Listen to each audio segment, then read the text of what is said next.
하나님께서 오늘 우리들에게 주시는 말씀 마태복음 21장 1절에서 9절까지 말씀입니다. 함께 한 절씩 교독하고 마지막 절은 함께 읽겠습니다. 성경책 혹은 앱을 여셔서 한 절씩 교독하고 마지막 절 함께 읽습니다. 제가 먼저 마태복음 21장 1절 말씀 읽겠습니다. 그들이 예루살렘에 가까이 와서 감람산 벳바게에 이르렀을 때에 예수께서 두 제자를 보내시며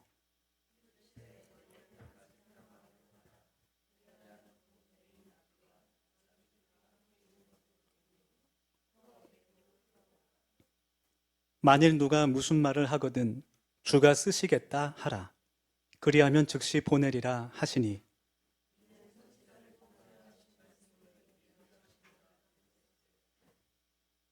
시온 딸에게 이르기를 내 왕이 내게 임하나니 그는 겸손하여 나귀 곧 멍에 매는 짐승의 새끼를 탓도다 하라 하였느니라. 나귀와 나귀 새끼를 끌고 와서 자기들의 겉옷을 그 위에 얹음에 예수께서 그 위에 타시니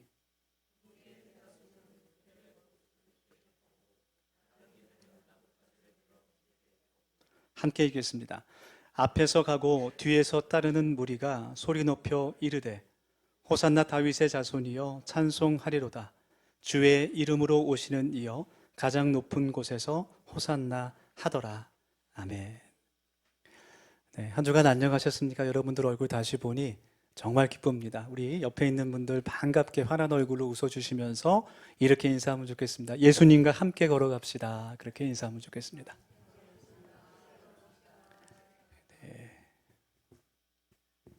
오늘은 교회력으로 종려주일입니다. 영어로는 팜 선데이라고 하죠. 종려나무를 이제 팜이라고 하는데, 예수님께서 예루살렘에 들어오실 때에 많은 유대인들, 많은 이스라엘 사람들이 종려나무 가지를 흔들면서 예수님을 환영한 것을 기념해서 부활절 한 주 전을 종려주일이라고 교회력에서 말합니다.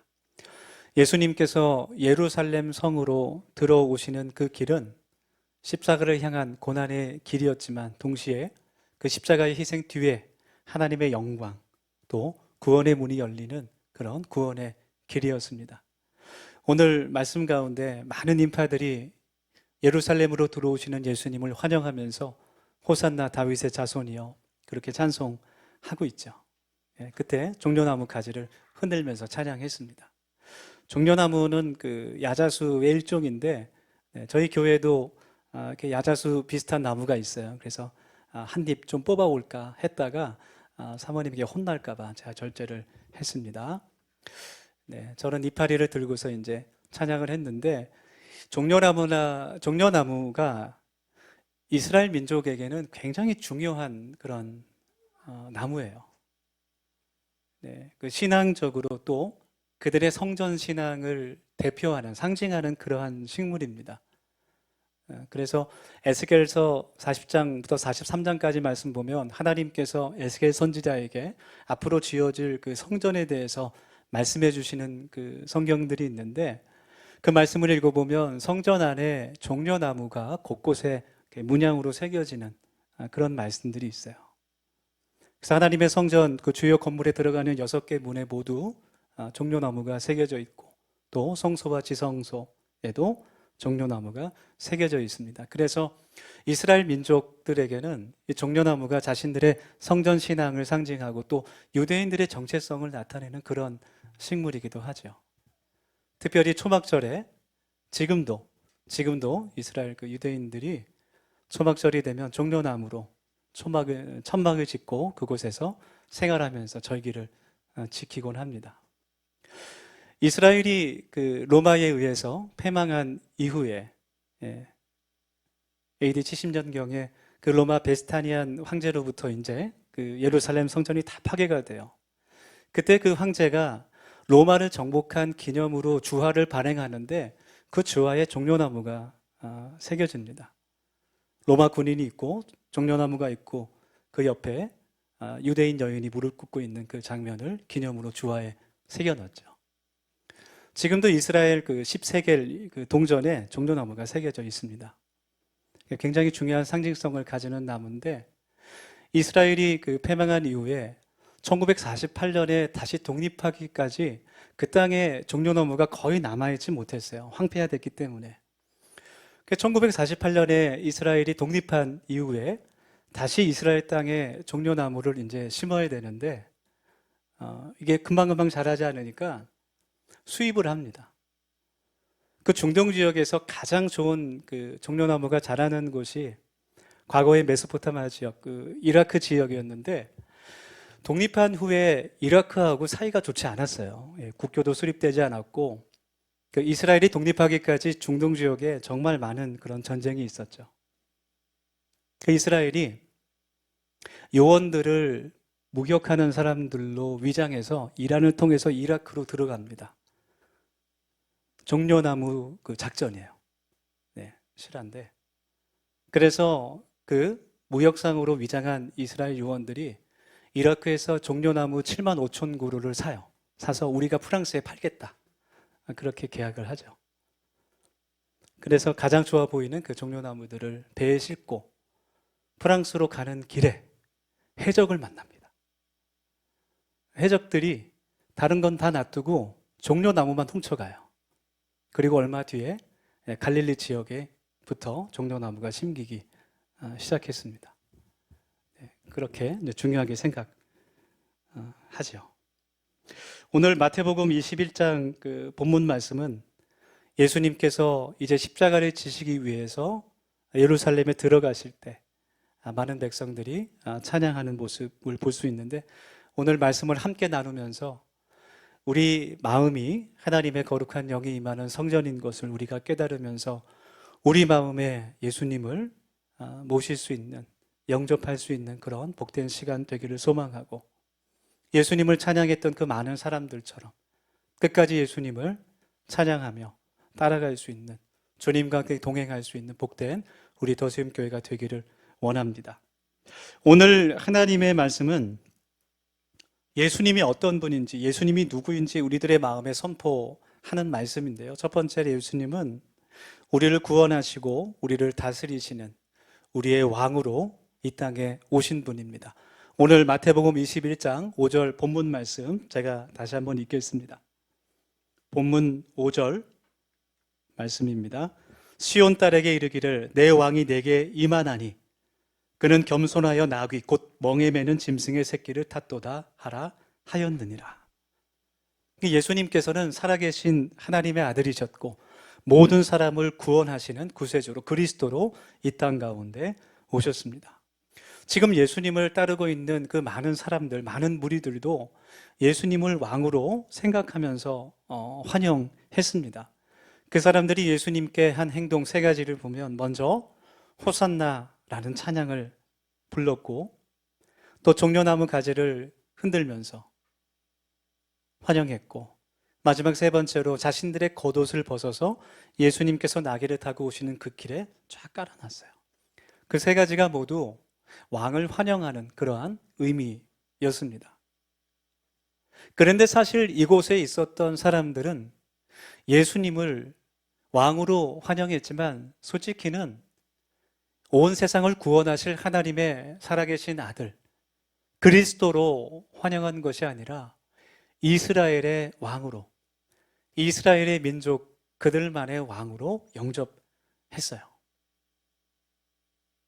구약 말씀에서 하나님께서 예언하신 그 메시아가 이 땅에 오셔서 로마의 억압에 갇혀있는 우리 이스라엘 민족을 해방하게 하고, 다윗 왕 때처럼 이스라엘이 다시 강한 그런 군사적으로, 정치적으로, 경제적으로 다시 강한 나라를 만들어줄 그 왕을 그들이 환영했습니다. 예수님을 환영하는 것처럼 보였지만 사실은 그들의 마음 가운데 예수님을 통해 내 꿈과 내가 원하는 것을 이루려는 마음이 있었다는 것이죠. 여러분, 우리가 하나님을 믿을 때, 예수님을 나의 구주로 고백하면서 믿을 때, 우리가 늘 우리 자신의 마음을 뒤돌아보면서 예수님을 통해 내가 원하는 것을 이루려 하지는 않은지, 내가 원하고 내가 바라는 것을 예수님을 통해 더 심하게 말하면 예수를 이용해서 바라고 있지 않은지 뒤돌아 봐야 됩니다. 우리가 예수님과 함께 하기 위해서는, 주님과 함께 걸어가기 위해서는 예수님이 누구인지를 올바로 알아야 됩니다. 우리가 하나님 말씀 나눌 때마다, 설교를 들을 때마다, 성경 공부를 할 때마다 하나님을 믿읍시다, 예수님을 믿읍시다 그렇게 말하지만, 만약 우리가 예수님을 알지 못한다면 그분이 어떤 분이고 어떤 말씀을 하셨고 어떠한 일을 행하셨는지 우리가 온전히 깨닫지 못한다면 예수님을 신뢰하고 따라갈 수가 없습니다. 그래서 우리가 하나님의 말씀을 통해서 예수님을 잘 알아야 됩니다. 그래야 진리와 길과 진리와 생명 되신 주님을 따라갈 수 있습니다. 여러분, 우리가 구원받을 수 있는 길은 오직 길이신, 생명의 길이신 예수 그리스도를 통하지 않으면 결코 영원한 생명을 얻을 수 없다는 것을 우리가 기억할 수 있으면 좋겠어요. 조금 전에 읽은 5절 말씀을 보면 예수님께서 어린 나귀를 타고 예루살렘 성으로 들어가십니다. 그것이 하나님께서 이미 구약 성경에 예언하신 그 예언의 말씀을 이루는, 성취하는 그런 말씀이셨어요.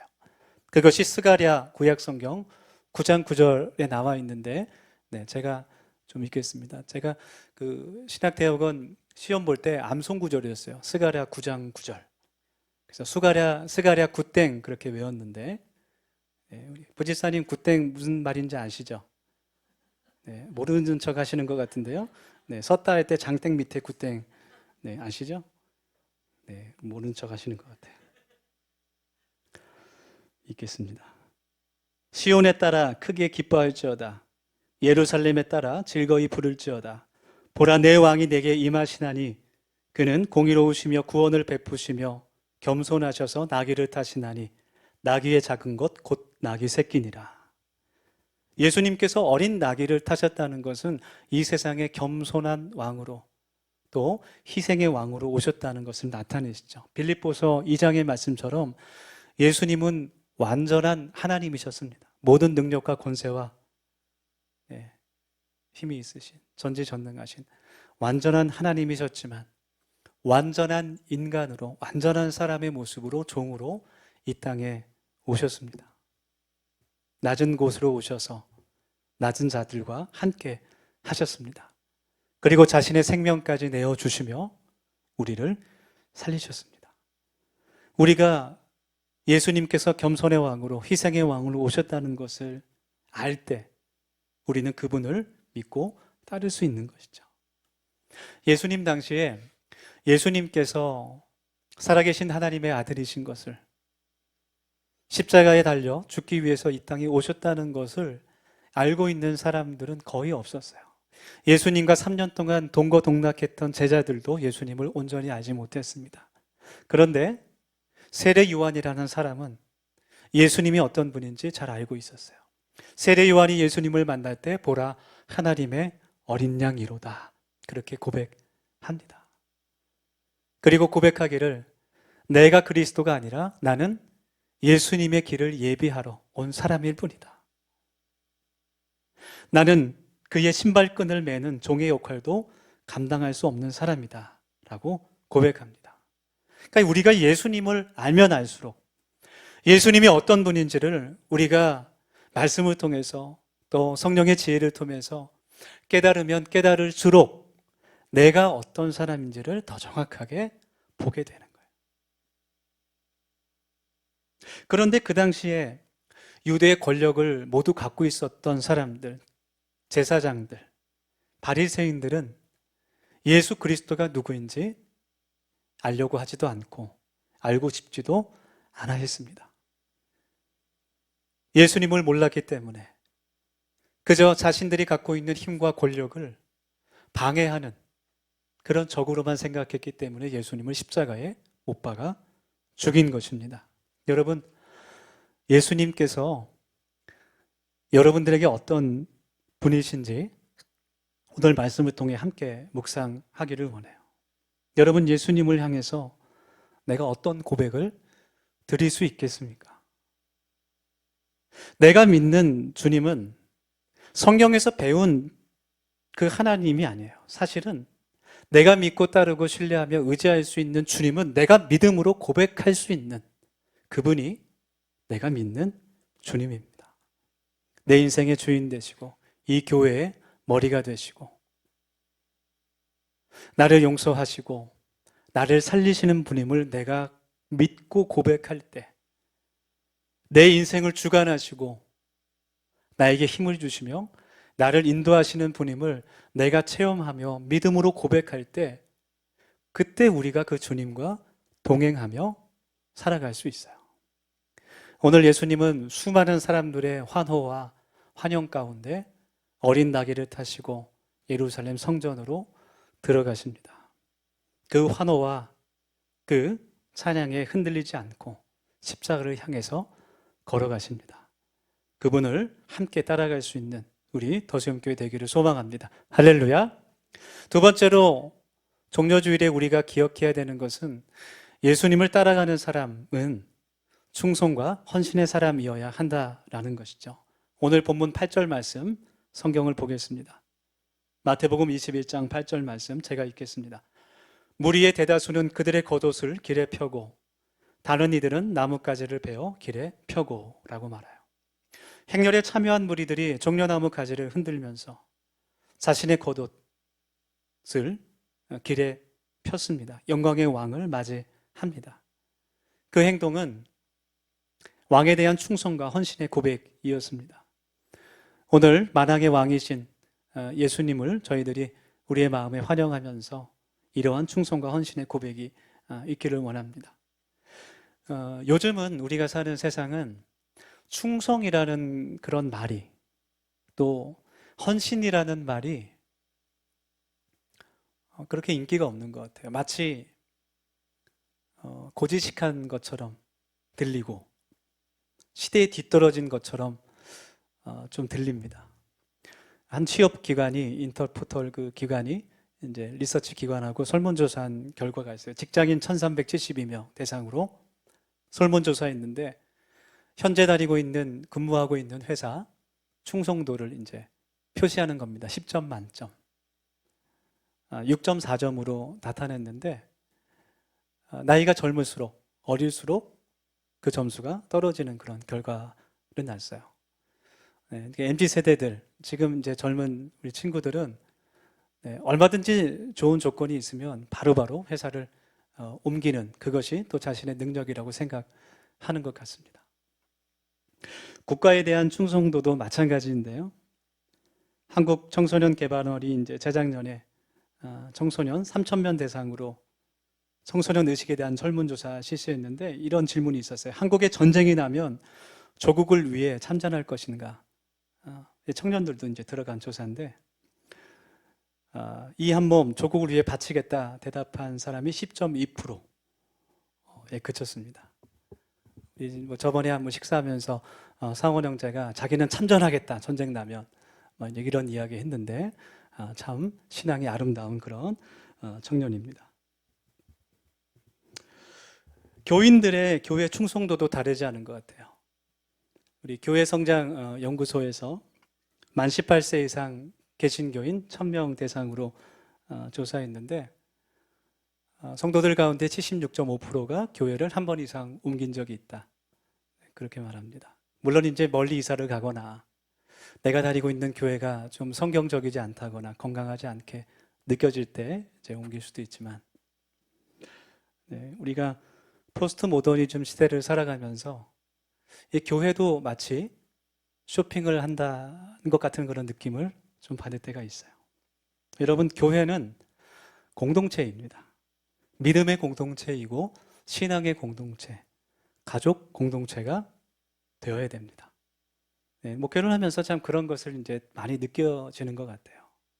특별히 이제 우리 성도들의 가정에 그런 큰 행사가 있을 때마다 결혼을 한다든지 아기가 태어나서 유아세를 받는다든지 특별히 장례 예식을 집례한다든지 그럴 때 참 개인적으로 그런 것을 많이 느끼게 됩니다. 우리가 한 신앙 안에서 믿음의 뿌리를 내리는 한 가족 공동체로 세워지는구나 그런 것을 감사하게 되죠. 우리 권사님도 계시고 집사님도 계시지만 그때가 언제일지는 알 수 없지만 가는 것은 순서가 없으니까 언제일지는 알 수 없지만 하나님 나라 가실 때 제가 장례를 잘 해드리겠습니다. 아무런 걱정하지 말기 바랍니다.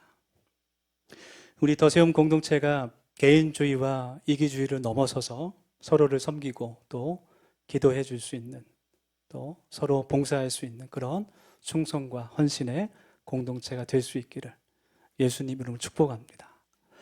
마지막으로 주님께서 오늘 예배 가운데 주시는 또 깨달음은 우리가 끝까지 주님을 따라가야 한다라는 거예요. 오늘 본문 9절의 말씀 같이 보겠습니다. 본문 9절의 말씀. 앞에서 가고 뒤에서 따르는 무리가 소리 높여 이르되 호산나 다윗의 자손이여 찬송하리로다. 주의 이름으로 오시는 이여 가장 높은 곳에서 호산나 하더라. 네. 우리가 예수님을 끝까지 따라가기 위해서는 충성과 헌신의 마음, 또 주님께서 주시는 소망이 우리 마음 가운데 함께 있어야 됩니다. 예수님께서 예루살렘에 들어오실 때는 정말 수많은 사람들이 예수님을 환영했어요. 그런데 주님께서 제사장들에게 잡히시고 고난받으시고 십자가에 달리실 때 그 누구도 예수님 곁에 남아있지 않았습니다. 예수님과 함께 하겠다고 약속했던, 아니 예수님을 절대로 죽게 하지 않겠다고 다짐했던 베드로조차 예수님을 떠나 배반했습니다. 예수님과 우리가 함께 동행하기 위해서는 우리 마음 가운데 끈기와 인내와 소망이 있어야 될 것 같아요. 끈기가 없으면 쉽게 포기해버리고 맙니다. 인내가 없으면 조금이라도 어렵고 힘든 고난이 올 때 내가 쉽게 놔버리게 되죠. 소망이 없으면 앞으로 나아가야 될 동력을 내가 얻지 못하게 되는 거예요. 그래서 주님께서 우리에게 맡겨주신 그 사명을 감당하기 위해서는, 주님과 함께 걸어가기 위해서는 하나님께서 주신 소망을 가지고 나아가야 됩니다. 로마의 철학자 세네카가 이런 말을 했어요. 충성은 인간의 마음속에 있는 가장 성스러운 선이다. 그렇게 말했어요. 십자가를 향해 걸어가시는 그 길은 우리에게 충성과 헌신을, 또 인내와 절제를 보여주시는 그러한 예수님의 본이었습니다. 우리가 끝까지 예수님을 따라가기 위해서는 우리들의 마음 가운데 하나님께서 주신 소망과 사명이 있다는 것을 우리가 깨달아야 돼요. 사명이 있을 때 끝까지 주님을 따라갈 수 있습니다. 여러분, 우리 더세움교회가 그냥 교회를 왔다 갔다 하는 사람이 아니라, 이유 없이 하나님을 믿는 사람들이 아니라, 정말 예수님을 마음으로 믿고 내 자신이 교회가 되어서 예수님께서 본을 보이신 것 같이 끝까지 인내하며 교회를 세우며 하나님 나라를 세우는 복된 하나님의 자녀들이 될 수 있기를 소망합니다. 그래서 정말 믿지 않는 사람들에게 복음을 전하고 예수를 믿는 사람으로 산다는 것이 무엇인가를 보여주고, 교회 안에 또 교회 바깥에 하나님 주신 사명을 또 봉사를 감당하며 하나님 나라를 세우는 교회 되기를 간절히 소망합니다. 여러분, 우리가 어떤 마음으로 이 교회를 나오고 어떤 마음으로 예수님을 따라가고 있습니까? 내가 상황이 좋을 때만, 환경이 열렸을 때만 예수님을 따라가고자 하는 것은 아닙니까? 우리에게 주님께서 축복의 주님이 되시기 위해서, 우리와 늘 함께 하시는 임마누엘의 하나님이 되시기 위해서 우리도 끝까지 주님과 함께 헌신하며 순종하며 승리할 수 있는 그런 영광스러운 삶이 되기를 소망합니다. 그것이 부활 신앙이죠. 그것이 십자가의 신앙입니다. 내가 원하는 것이 아닌, 십자가의 신앙은 내가 원하는 것이 아닌 오직 하나님께서 원하시는 것을 위해 기도하는, 우리의 중심이 하나님으로 옮겨지는 신앙입니다. 우리의 인생 마지막 날까지 이 믿음의 경주를 주님과 함께 동행할 수 있는 복된 우리 교회 되기를 소망합니다. 오늘 함께 하나님 주신 말씀 기억하면서 이 시간 기도하겠습니다. 우리 세 가지 기도 제목 함께 고백하며 이 시간 기도할 텐데요. 첫 번째로 하나님, 주님께서 나의 삶과 또 우리의 가정과 이 교회와 이 나라의 주인임을 믿게 하여 주시옵소서.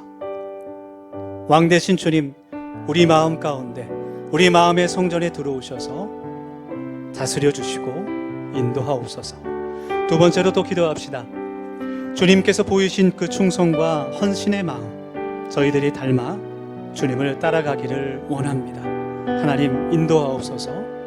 마지막으로 기도합시다. 끝까지 믿음의 길을 가기 위해 우리 마음 가운데 소망과 사명을 깨닫게 하셔서 주님 가신 그 길 함께 동행하는 저희들이 되게 하여 주시옵소서.